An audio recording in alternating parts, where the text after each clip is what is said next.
Hi, my name's Swayze. We're making a video about self-harm because I struggled with self-harm and it's Self-Harm Awareness Month, and yeah, I just feel like it's a good time to talk about that. And I feel like a lot of people do not talk about this subject enough, and I almost told myself like I don't have to make this video because like there's so many people that talk about self-harm, but what if like someone looks at my video and is like, oh wow, like this person struggled with that too, I'm not alone. So yeah. Okay, my first topic is, what is self-harm? Self-harm is self-injuring yourself in any way, whether it's mental, physical, and a lot of people sadly cut themselves or burn themselves, and it's really scary to people that love them and really scary to people around them. And yeah, sadly we live in this world that this happens, and I'm not shaming anybody for self-harming because I went through this, and it is an addiction, and some people really struggle to stop, and I did for a while. And the first person I actually told was my dad to actually get help. I didn't tell a therapist. Whoever you tell, maybe you don't tell anybody, but if you do, I highly suggest you do. And it doesn't matter who you tell. If you trust them, you trust them. And yeah, I feel like a lot of people don't talk about this enough, but you always want to tell someone if you want to get help. And just because you want someone to be there along the way.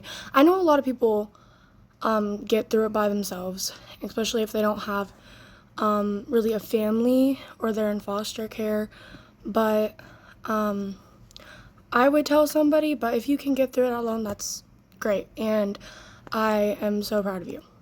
Okay, why am I raising awareness? I'm pretty sure like around 17% of teens self-harm and struggle with suicide and abuse. So needs to be awareness. You may think self-harm does not involve you. It doesn't hurt you in any way. Like if you don't have someone in your life that self-harms, then you might think, oh, this doesn't involve me.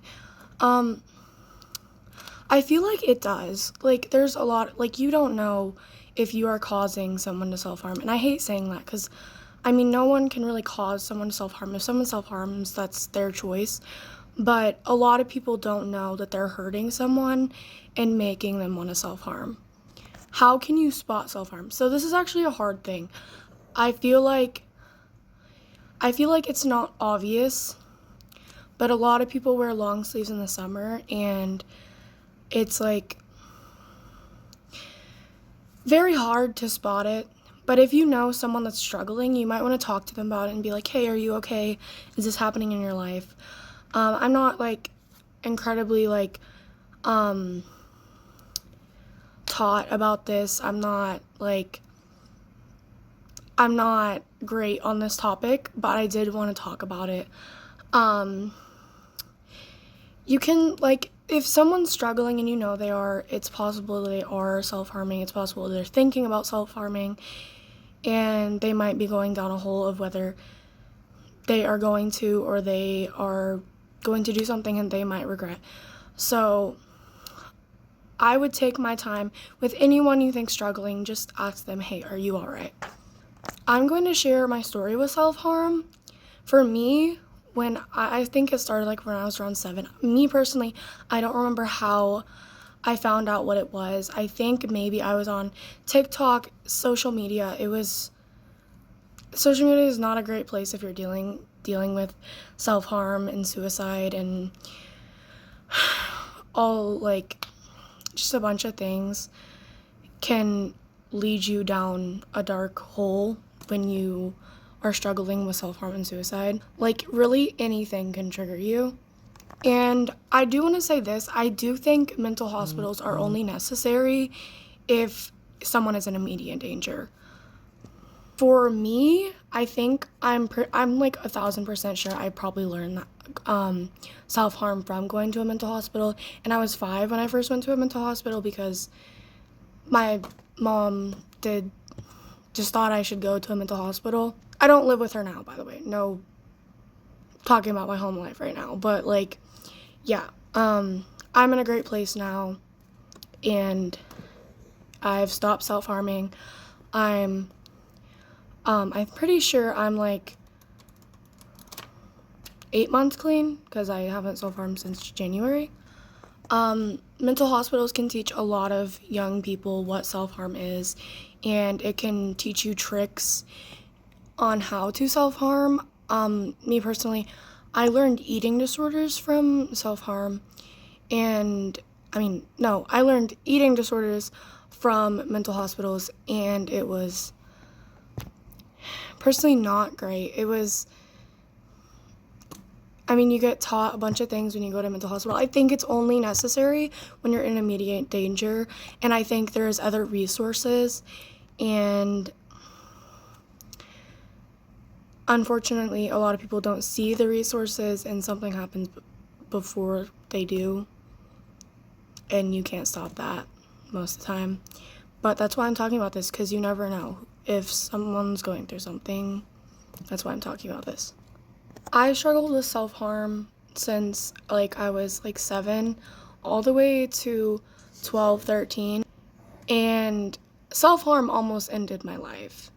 But fortunately, I had a lot of people around me that loved me and cared about me to teach me that self-harm is not the way to go, and it can hurt you and people around you. So now we're on to our next topic, how to quit and coping skills.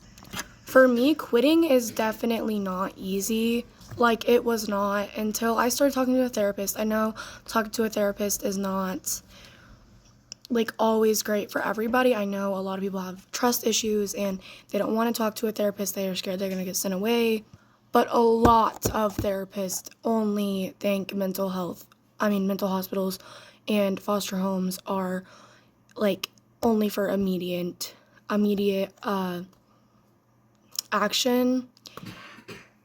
So if you do want to tell someone, great. If you don't, I would talk to 988. That's also a great coping skill. If you feel like you are going to self-harm or do anything to yourself, 988 is a great option. I think it helped me a lot. This year, definitely, when I was on my Chromebook and stuff, and I was like, oh, I'm feeling this sort of way. I went on my Chromebook and I talked to 988. Another coping skill is doing crafts or the hobbies you love. And I know a lot of people are like, well, I can't do that because I don't have this stuff. I don't have anything to do that with. You can look up these sorts of things. You can look up how to make things without this, kind of how to make slime, no glue, no borax, kind of like that. But you can really learn how to make anything with just the stuff you have in your house, even if you don't have a lot. And I know a lot of people that struggle with depression and self-harm and suicide are struggling to even get out of bed. So if that is happening to you, I feel like I can't just say get up, because that is really hard for some people, but I feel like you can motivate yourself. You can be like motivation is definitely one of those things you need. You can look up motivational TikToks, motivational quotes, instead of looking up per se, not a lot of people do this, but instead of looking up vent TikToks or sad TikToks, or you can look at motivational quotes and motivational things. I feel like that helped me a lot. I even have a Pinterest board full of motivational quotes and motivational things, so I feel like that helps a lot. For me, reading really did help. Anytime I wanted to distract myself, I'd read.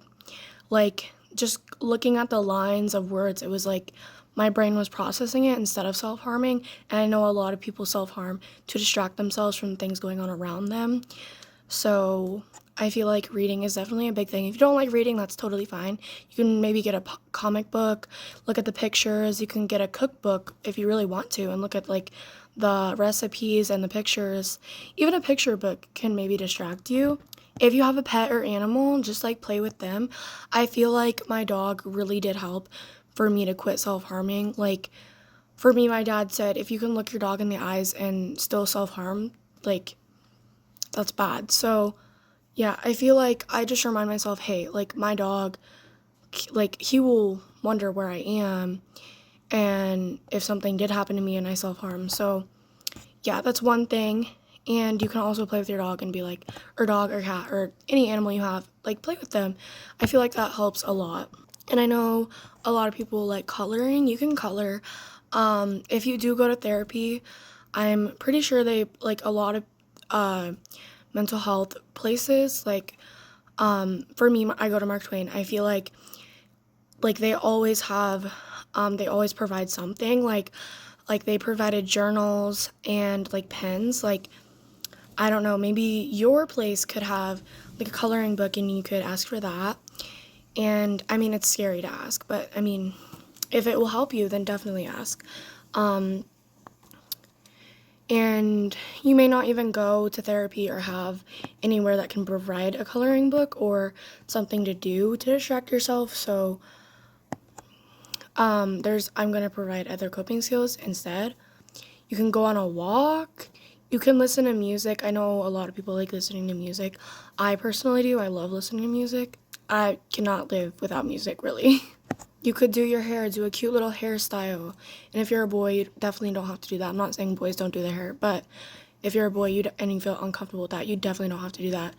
And you could like maybe like comb your hair instead. Like, I don't really know what boys do because I'm not a boy. And my dad definitely doesn't do his hair in little buns or anything. So you could even dress up your dog or dress up yourself and be like, oh my gosh, and like pretend you're going to like a party or something.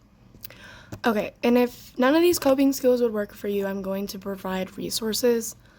Like I already said, 988 is a great resource, and I'm going to put the rest on screen right here because I don't know them offhand, but I'm going to put them in the video by editing it. And I wanted to say I am so proud of you if you're watching this and you want to get better, or if you're just watching it for someone around you or someone you're worried about. I am so proud of you, and thank you so much for watching. Thank you for like I already said that, but thank you so much, like actually, because a lot of people don't realize that this is a topic that needs to be talked about in schools and literally everywhere. Like there needs to be signs everywhere. But yeah, I love all of you so much, and I hope you have the best day, night, evening, birthday. Just have the best day or night, whatever. I don't really have an outro, so bye guys.